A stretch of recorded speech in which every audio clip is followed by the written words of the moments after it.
Sup guys, it's Ultimatus S here, coming at you with another discussion video. And yeah, we had a state of play yesterday.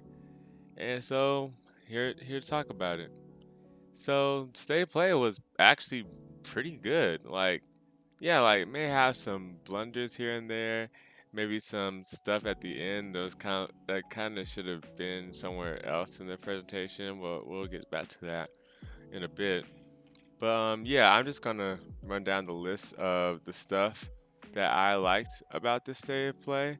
I'm not gonna go over everything. If you want to see that, I'm gonna have the link for the for the for the presentation down in the description below. But first we're gonna start off with Crash Bandicoot 4. It's about time. Gameplay, and yeah, like the game just looks just really fun. It just looks fun to me. And I actually bought the trilogy, like the what was it? In the Insane trilogy on my Switch recently. I haven't gotten to play it yet, but I plan on playing it so I can, you know, have like context and everything. I also get a feel for how Crash's gameplay is like. I do know it can be one of those games that's kind of like a lot of trial and error. If you haven't played a Crash game before, just repeating levels, trying to get through it to move on with the game.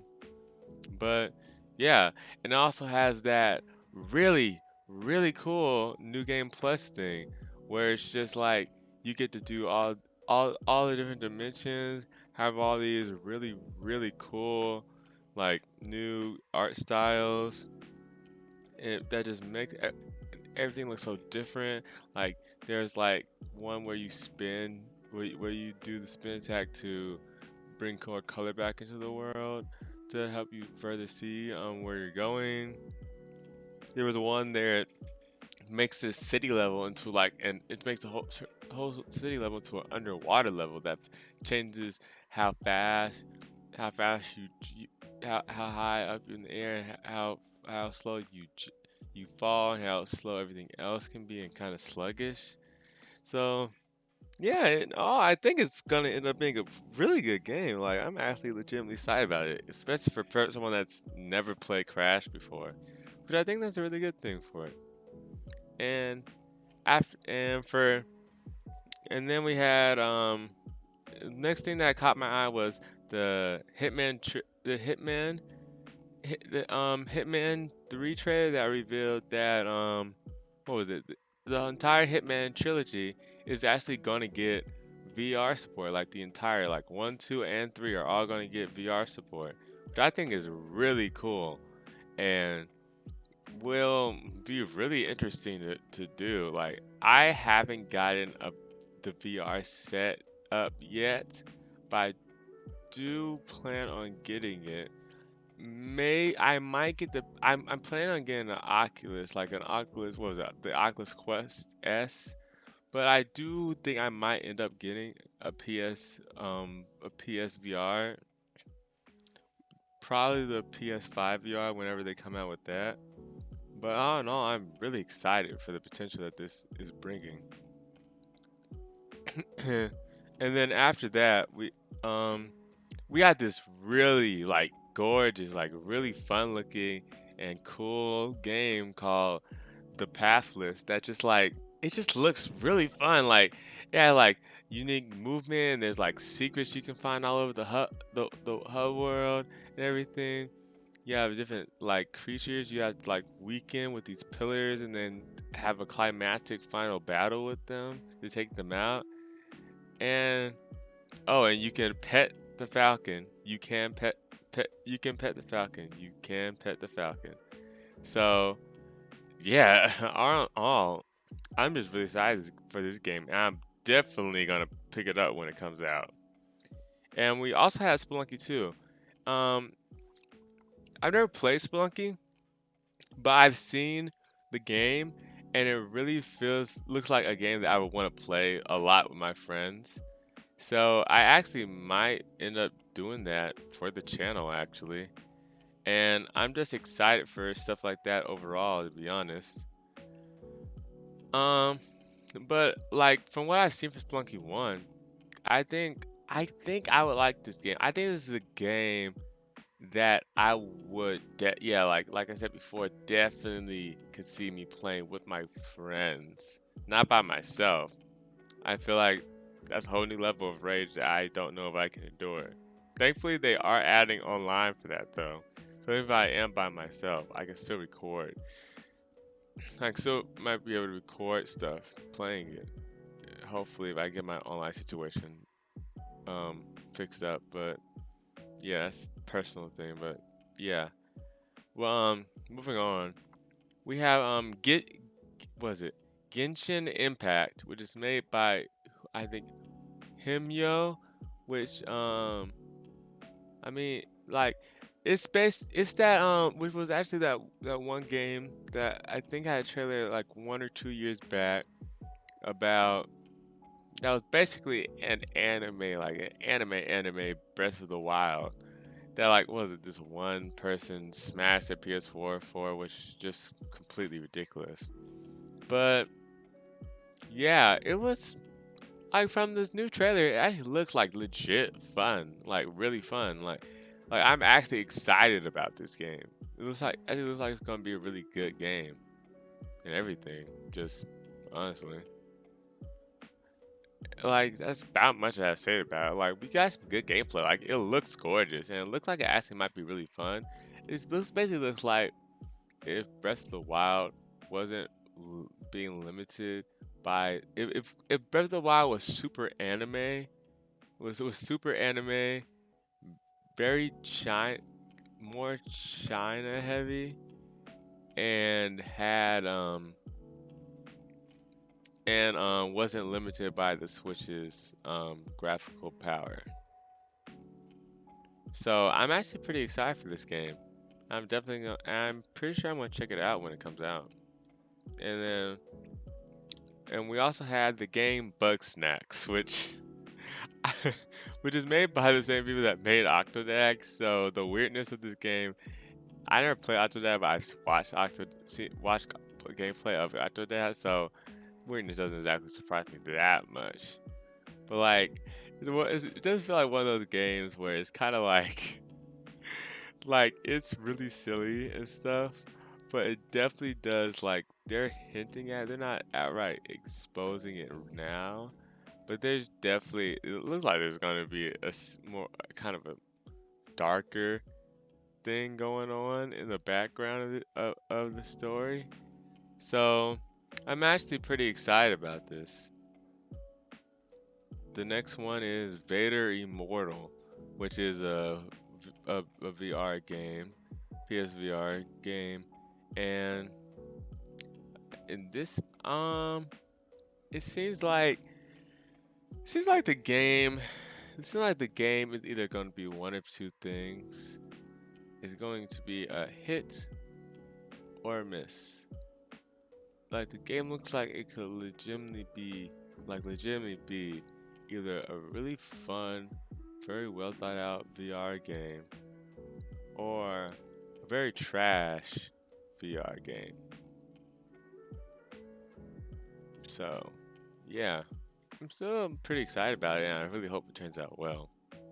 But moving on from that, we have a game called The Pedestrian, which is about these little these drawing people like moving across these different boards to it's like a platformer kind of, like moving between these different boards, and seems very inventive, like very creative, like with the environments and everything, and how all the movement works. So overall, I'm honestly I'm very intrigued about this one. It seems like one of those games that is probably gonna have like a very like thought out, like written down like thought out story that probably took like maybe a couple of years like fully planned out to possibly voice acting. At least that's what I think in my opinion. But yeah. And then we actually got release window for Tim Tim, like a release window trailer for Tim Tim, which is, if you haven't heard of it, is basically is basically what people are calling what Pokemon Sword and Shield should have been. And seeing gameplay and everything from it, I haven't played it myself because it's for early access on Steam and you have to buy it to do it. And at the time, I didn't really have the money for it. But still, it's still there if y'all want to check it out. It's like 30 bucks, I believe. But anyway, it's like basically, having played Sword and Shield and having watched gameplay from Tim, man, it really does look like what Pokemon should just become, honestly. I like since Pokemon Sword and Shield came out and I actually played it because Pokemon Sword and Shield was the first Pokemon game I've ever fully owned and played all the way through. And yeah, seriously, it feels like the way Pokemon's being run now, they should just make it an MMO like Tim, so they can continuously keep updating it to make it a better game, and would really free them up from all the distractions, everything they're currently going through. But yeah, and then we had some more stuff, but then we ended on the game Titanfall. Not Titanfall. What? No, not Titanfall. No. They ended on Godfall, which is that what is it? I think which is a looter slasher that they're coming out with. And I mean the games I mean like just the game the like the techniques and fighting stuff that stuff seems like okay, like it seems good, just like everything else around it just feels like so like kind of empty, and it probably doesn't help the fact that like from what they were showing us, the enemies don't actually pose any actual threat. Like they never get to attack you because you just start hitting them and they just get staggered. It would be fine if it was like a Warriors type game and there's like hundreds of enemies on the battlefield. Like even when they found the boss that doesn't get staggered, it just didn't feel threatening enough. Like it felt like attacks that like the person playing the game should have not gotten hit by. Like these are like such like obvious attacks that are coming that are just like why are you getting hit by this stuff? Like this is like a like you can see these charging up something like just disengage and back away. See what he's gonna do. It's just I feel really and they ended off on that game too. I just don't know why they ended off on that game. That was not a game to end off on. Just no was not a game to end off on. But besides the very anticlimactic ending, the entire show was actually really good. And again, I'm leaving the link for it in the description for people to check down below. And like yeah, it was actually pretty good. Which does bring me to what I think is also a problem when it comes to Xbox. Cause the last showcase did basically confirm what I was thinking deep down into like Xbox needs to get better at presentations. They desperately need to get better at presentation. Matter of fact, their next presentation needs to have like just like a 10-minute segment to a 5 to 10 minute segment that just talks about all the benefits of having Game Pass Ultimate and what a deal it is for the consumer.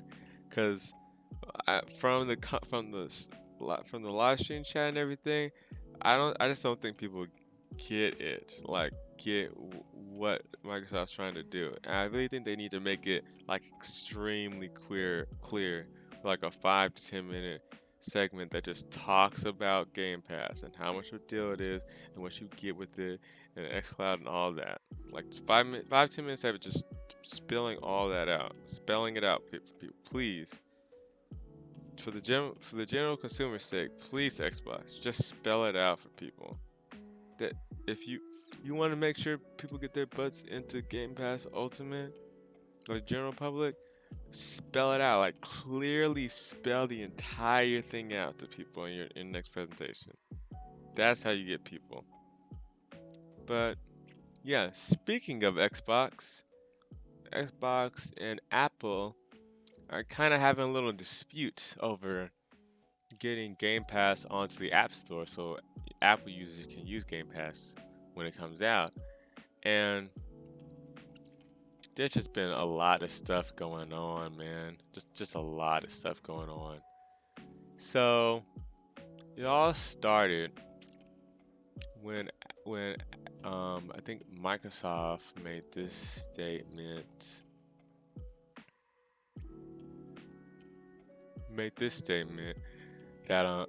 following statement. Our Project X Class our our Project xCloud preview test flight period has ended on iOS, and we are focused on delivering cloud gaming as part of Xbox Game Pass Ultimate to Android customers beginning September 15th, says a Microsoft spokesperson. It, in our ambition to scale cloud gaming through Xbox Game Pass on all devices. And that yeah. And so that was a reply to when the Verge was asking Xbox about stuff that what stuff about yeah, just stuff about how they're doing it and and how it's not coming to Apple at the moment. That's basically the response they gave. Then, but yeah, then that's not actually where it ends because it kind of heated up when Apple made the following statement. I think the same day or the day after. Yeah, it was. I think pretty sure it was the same day. But according to Apple, this is Apple's statement right here. Apple isn't able to review each game that's available through Game Pass. The App Store was created to be a safe and trusted place for consumers to discover and download apps and a great business opportunity for all developers, an Apple spokesperson told Business Insider. Before they go on our store, all apps are reviewed against the same set of guidelines that are intended to protect customers and provide a fair and level playing field to developers. Our customers enjoy great apps and games from millions of developers, and game services can absolutely launch on the App Store as long as they follow the same set of guidelines applicable to all developers, including submitting games individually for review and appearing in charts and search, Apple said to a statement to Business Insider.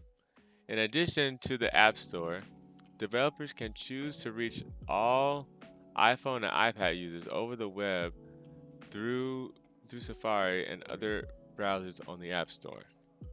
So, yeah, that was theirs. But it doesn't even stop there, folks. We we got one more statement from Microsoft that responded to Apple's reasoning to not allow Game Pass on the App Store. A Microsoft spokesperson said to The Verge, "Our testing period for Project X Cloud Preview app for iOS has expired. Unfortunately, we do not have a path to bring our vision of cloud gaming with Xbox Game Pass Ultimate to gamers on iOS via the Apple App Store. Apple stands alone as the only general-purpose platform to deny customers from cloud gaming and gaming subscription services like Xbox Game Pass, and it consistently treats game apps differently, apply more lenient rules to non-gaming apps, even though they include interactive content.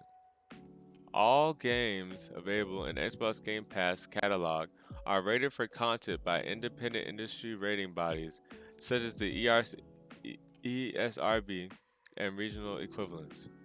We are committed to finding a path to bring cloud gaming with the Xbox Game Pass Ultimate to the iOS platform. We believe that the customer should be the heart of the gaming experience, and gamers tell us they want to play. Connect and share anywhere, no matter where they are. We agree. So, yeah. So, in my opinion, Game Pass should just be on iOS. Apple is doing all of this on purpose. You all know. We all know that this isn't an accident. They're doing this on purpose and we all know why. It's for the sole reason that Apple sees X XCloud, Game Pass, and they see XCloud and Stadia, because they are doing this on Stadia too. They aren't on the App Store either for pretty much the same reason, as direct competition to Apple Arcade. That's the reason. We all know it's the reason. Even if you don't want to admit it, at the end of the day, that's 100% the reason why they're doing this. And to me, it's just stupid. And the crazy thing about this is that literally in Congress, when they were getting berated about the same thing, they were talking about how they treated people fairly and don't do nitpicky stuff. But you can see, even without Xbox third statement, they're clearly targeting Xbox because they just don't want it on their platform because it directly competes with Apple Arcade. It's just dumb. That's why Samsung partnering up with Xbox, because hey, it's not competition to them. They aren't in the gaming space, so it's more lenient. It's just so dumb. It's just so stupid. So stupid. And like, come on, Apple. Do do yourself a favor and try to be on the consumer side, please. Just come on, man. Don't be like that. Don't be like that. Anyways, that's gonna be all for today. Make sure to like, comment, and subscribe. Give the video a like if you liked it. Give it a dislike if you didn't. Anyway, that's all for me. Ultimatus S out.